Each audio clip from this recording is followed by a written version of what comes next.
যাচ্ছে, যেমন ধনিয়া পাতা, যেটা শহরে পাই। আর এর দুটো নাম আছে, আমরা শহরে বলে ধনিয়া পাতা আর গ্রাম অঞ্চলে বলে সজের পাতা। আসলে দেখেন কত সুন্দর ক্ষেত, এবং আসলে শীতের মৌসুমটা প্রচুর পরিমাণ সবজি উৎপাদন হয়। আর সেক্ষেত্রে এটা দেখেন হচ্ছে একসাথে আপনার বেগুন গাছ প্লাস কলা গাছ রোপণ করছে। ছোট্ট ছোট্ট বেগুন গাছ আছে, প্রচুর পরিমাণ ফলন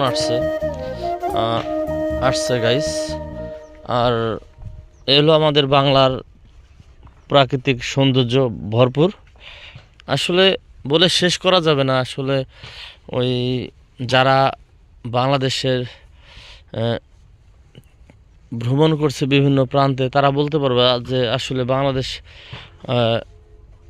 কত সুন্দর একটা প্রাকৃতিক সৌন্দর্যে ভরপুর দেশ। আর এখানে দেখেন এই যে সরিষার ফুল, এখানে সরিষার মাঠ প্রচুর।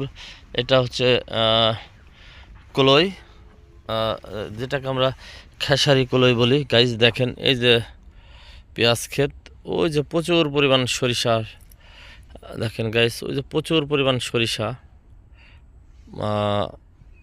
সরিষা গাইজ। আসলে কল্পনা আর